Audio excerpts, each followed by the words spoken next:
Hey guys, welcome to our video. Today we're going to be talking about some tips and tricks for Japan. There were a lot of things that we read before our trip that ended up not being true, and there were things that ended up being true. So we just want to go over those and how we experienced Japan in real life. So let's get started. So we're gonna start off talking about the things that apply to the entire trip. So the first big thing is the Suica. Beforehand, we heard that you need to pick this up beforehand at the airport, or that these were going to be unavailable when we traveled. There was one video we watched that recommended getting a Suica on your phone. We ended up doing this and it saved us a lot of hassle on our entire trip. Getting a Suica on an iPhone is really easy. You just go to your wallet app and add a transportation card. I believe you can also do this on an Android, but we don't have Android, so I'm not exactly sure how to do that. But once you have it in your wallet on your iPhone, you just add funds to it as you go, and it's really simple to use. The Suica can be used not just on metros, but it can also be used for vending machines. It can be used to go to Disneyland on their train. A lot of transportation locations use the Suica. Get it on your phone and it's gonna be so much easier. You don't have to worry about loading up your physical card. You just load it up on your phone. And you don't have to worry about losing it. Another thing with that is having it on your phone. You can just tap it and then you can go into the metro stations rather than getting a physical card and tapping it. So it works on your phone just as great as a card. Just tap it and go, and it's super, super simple. Now, while it's super simple, there are some limitations. Just make sure that you know when you need a train ticket and when you need your Suica card. So if you're going long distance, just make sure you have the right train ticket. And sometimes you can use a Suica as well, and we'll talk about that next. Next item up is train tickets. Before we went on the trip, we heard that you can go ahead and just buy your train ticket when you get to the Shinkansen station. Now, while you can do this, there are only specific train cars that allow for non-reserved tickets. When we were there, we found out that the non-reserved train cars ended up being pretty busy, and we saw a lot of people standing on the Shinkansen, and sometimes they'd be standing for quite a while. So, if you want to make sure you get a reserved train seat, make sure you book ahead of time and before your trip. Another tip for this is to make sure if you're going from, let's say, Tokyo to Kyoto and you want to see Mount Fuji, you want to book on the right side of the train, or if you're going Kyoto to Tokyo, you want to book on the left side of the train. And you can only do that if you book in advance. One way to book tickets beforehand is the SmartX website. So on SmartX, you can make an account and you can book tickets about 30 days in advance, and you're going to be able to pick your seat and train car on the website. Now, I did have to put a Japanese address to make an account, but I just put my hotel and it worked fine. This way, you're gonna have a reserved seat and not have to worry about getting into the non-reserved train car and fight everyone else for a seat, or worry about standing on your journey from Tokyo to Kyoto or wherever else you're going in Japan. We flew into Haneda airport and we took the monorail and the metro to get to our hotel. Doing this again, I probably wouldn't take this, especially if you have bigger bags. The reason for this is it's a little bit harder to navigate just because of how many people there are, and honestly, it's just hot. It's hot carrying all your bags and it's just uncomfortable. If I were to go again, I probably would just splurge to take the limousine bus, which is the bus that you can take from the airport to a specific area in Tokyo. It's a large bus that you can put your luggage underneath and it will take you to a certain area in Tokyo. You might have to take the metro to your final destination if it doesn't take you close enough to your hotel, but it's gonna be a lot comfier than having to walk up and down stairs or squish onto the monorail for a long period of time, especially if you don't get a seat. Or I would just fork out the money for a cab and take me directly to the hotel, because I think after such a long flight or before a long flight, you really don't want to be dripping through your clothes right before the flight like we were. That leads us right into our next one, which is the weather in Japan. Okay, so we went to Japan in the beginning of May. The weather was about 70, 75 degrees, I would say, basically the whole time. And there was quite a bit of showers, so it was raining. It's a dry climate, and in Japan it is humid. And we didn't think it would be that bad, but it was pretty crazy. It was way more humid than we were expecting, and thankfully we brought quite a bit of light layers. We also had to buy some as well, because we weren't expecting it to be that hot. So be prepared for some humidity, especially if you're going in the summer months. Another big thing is to buy tickets in advance. For instance, you can book your slots for Disneyland 2 months in advance, which is what we chose to do. Another thing that we bought in advance was Team Lab tickets because we heard it's very busy, so we wanted to make sure we had tickets for it. Some other ones to mention are like Shibuya Sky. When we showed up that day, they were sold out. So if you want to go on a specific day, make sure you buy tickets for those things in advance. Another thing I want to talk about real quick, talking about Disneyland, there are certain dates where it's more expensive to go. We ended up going right after a holiday, so we got the cheapest price available. So you just want to make sure when you're booking your Disney tickets, just to see what the price is and if there's a cheaper date. And one tiny thing about Disneyland is your Suica will cover you to get to and from Disneyland. So don't worry about having to buy anything extra if you're going to take the Metro to Disneyland. One thing I heard beforehand about Disney is you need to have cash with you, which isn't true. You can use your Suica and also cards to pay for everything, even the vending machines. And that will lead us into the next thing that we heard is that you're going to need cash for almost everything. We heard that we were going to need to have about $600 in cash on us or more, because we were going to have to use cash at restaurants, we were going to have to use cash for souvenirs, for basically everything we wanted to do, we would need cash. So we rolled into Japan with quite a bit of cash on us, did not end up needing it. And luckily we found a place to exchange it. If you need to exchange cash back into your currency, go to Shinjuku. There's a bunch of places, and somehow it seemed like they didn't take any fees for me. So it was pretty awesome. But back to the cash thing. It ended up being that we only had to use cash in a couple of flea market type places in Osaka. Most places ended up taking card, or if you really need cash, 7-Eleven has an ATM that only takes about $5 from you in fees. So don't worry about it unless you really need it. I would say overall we probably had to use our cash 3 times the whole time we were in Japan. So like Javi said, you don't have to carry as much cash as you think you do. Even in some of the smaller restaurants, they were taking card, so don't worry about it too much. I would just always have enough on you to cover a meal. So that's my rule is I'm not gonna go into a meal and not have cash to cover me. I would carry cash on you just in case. Just be prepared, but you don't need that much. Next up is talking about popular restaurants or restaurants that are recommended on Reddit, Instagram, TikTok. So I'm a foodie and I like to save a lot of restaurants in the Google Maps app. Because these were so highly recommended, we really wanted to go to these restaurants, and when we got there, a lot of the times they had really, really long lines. And we don't really like to wait in long lines, so we ended up going somewhere else. And almost always the food ended up being super good, even if it was just a little mom and pop shop. I don't think we had any bad food at all in Japan. It was all really good. The next thing is garbage in Japan. And I'm not talking about like hauling garbage to the dump.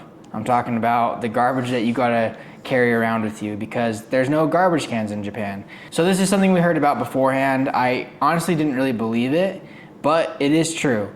When you show up in Japan and you go to a convenience store like 7-Eleven or Lawson and you get a drink and you finish the drink, there's not gonna be a garbage can for you to put your drink in. Now, if you get a water bottle or some sort of plastic bottle that is a PET bottle, you can recycle that. Or if you get an aluminum can, you can recycle that. And there will be recycling cans around once in a while, but they're not on every corner, and you don't see them very often. Sometimes they're attached to vending machines. That's where you can recycle your bottles, your PET bottles, and your aluminum cans.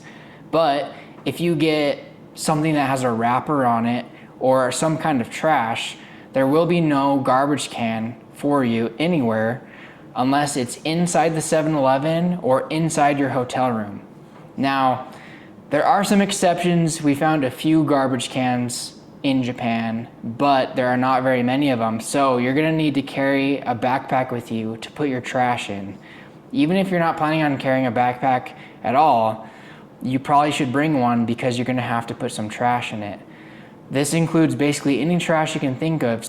Don't buy a bunch of food that is gonna make a bunch of trash, because you're gonna have to carry that for quite a while before you find a place to put your garbage. Now, if you go to Kyoto, that's one place where things have changed, because Kyoto is mostly tourists. It's mostly American tourists, I would say, and they've started putting trash cans because there's so many tourists. Kind of sad, but Kyoto, you may not have to worry about this as much. I made the mistake of getting a wonderful 7-Eleven smoothie, and I didn't drink it right outside of 7-Eleven so I could throw my trash away. I instead had to carry it all day with me and end up putting it in my bag, and some of the smoothie spilled in my bag. So don't be me and don't make that mistake. Speaking of food, the next thing we're going to talk about is stomach issues in Japan, because the type of food you eat there is bound to do something to your belly. So because a lot of the food there, especially tourists, what they eat is ramen, and ramen is high in sodium. And here in the States, we don't eat as much ramen as we did in Japan. And this caused us to have stomach issues, aka constipation, especially for me. He had some issues, probably not as bad as me. But for this, you're gonna wanna bring your own medication for constipation. They have certain things here in Japan, but it's not what I was used to here in the States. So I would highly recommend bringing your own stuff if you think you're gonna feel sick there in Japan. But if you don't want to take medicine, or you don't want to bring medicine, just start eating vegetables and fruit when you first show up, because many Japanese meals don't include vegetables at all. You don't really realize this when you eat Japanese food when you're at home, but when you're there, you start thinking, I haven't had a vegetable in a long time. So when you have breakfast or something, or you go to 7-Eleven, eat a banana or two, and hopefully you'll stay a little bit regular. Yeah, and with that, they have single bananas. So you don't have to buy a whole bundle of bananas, you can just buy one, which is super nice. They also have some fiber drinks that will help. It helped me a little bit, but I should have started it early and started eating vegetables earlier on. But just so you know, just be wary, start eating your bananas from 7-Eleven so your gut can be normal while you're enjoying your time in Japan. The next thing we heard was that you can't get things in Japan that you can get in the United States. Things like deodorant. We heard that you can't even buy deodorant there. Well, the first place we stayed in, I left my deodorant in the hotel. So I immediately had to worry about buying deodorant, and I had heard that you can't buy it there. Well, I went to the store and I immediately found a type of deodorant. Now, it wasn't the type I typically wear, but I found an antiperspirant that literally made me sweat 0% because I think it closed all my pores. It burned. It burned when you put it on, but it definitely worked. So they have basically everything you could ever need in Japan. It just may not be the exact brand or the same formula that you use. Like we were talking about the constipation meds, I think that stuff doesn't work as well as what we're used to, but they're gonna have everything that you need. It's just you're gonna have to find the alternative to what you normally use. And worst case, you can go to the pharmacy and people there are more than willing to help you. I had to use Google Translate with someone and she helped me find the meds I needed. So worst case, you can always use Google Translate. And that's a good transition into our next topic, which is the language barrier in Japan. So what I heard is that basically everyone in Tokyo was going to be able to speak English really well. The thing is when we got there, and the thing is with our whole trip, I just feel like we didn't have that many interactions with Japanese people and having to speak with people. People in Japan are fairly shy and don't really talk to you unless they have to. So most of our interactions were at businesses, where in restaurants, you can really get away with just pointing at the menu, especially if they have an English menu. I mean, you can figure out what you want pretty easily. Or at like ramen shops, you're just ordering on the machine and typically they're translated into English. Even if they're not, they have pictures You just order on the machine and pay with your card. Fairly simple. So there's very few situations besides like when Kylie was at the pharmacy that we had to use Google Translate, but we did meet a few people that we talked to that ended up speaking English really well. Overall, it just wasn't that big of a concern because we didn't get into that many situations where we needed help. Everything went super smooth, and so the language barrier just wasn't much of a problem. Yeah, along with what he said, don't let the language barrier scare you off from going to Japan. While we were planning our trip to Japan, the thing we saw most is to not bring roller luggage because of how many stairs there are in the metros and how busy Japan can get. Typically there will be an elevator on one of the exits, but it may not be the exit that you want to take. So a lot of times we would see people carrying their large roller bags up huge flights of stairs because they obviously didn't want to take the elevator, which may have been all the way at the other end of the platform and may have been the wrong exit for them.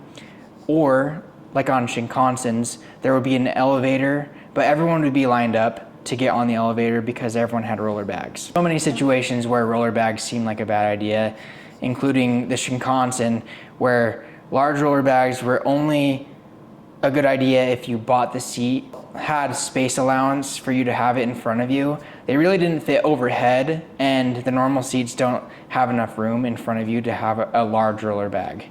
In the metros too, they have escalators. However, a lot of the escalators have signs posted that said no big bags allowed. However, because we had little backpacks on us, we were able to go up the escalators. So that's another reason why you're not going to want to bring a big roller bag. Now, I don't think it's realistic for everyone to bring backpacks to Japan, especially if you have kids or older people in your party. Not everyone can bring backpacks, but I think it'd be a good idea to bring only small roller bags instead of big ones. I think that this transitions good into our next topic, which is hotels, and talking about getting a place with laundry. Because we were bringing our little small backpacks with us, we had to find a hotel that had laundry available. Overall, what you should expect is that these hotel rooms are going to be really small. The beds are also really small. If you're used to having a king bed or even 2 queen beds in a room, throw that out the window because you're going to have probably a double bed in your room in Japan. So get comfortable with whoever you're staying with because your room's going to be tiny. Our room in Tokyo was smaller than a room we had on a cruise ship.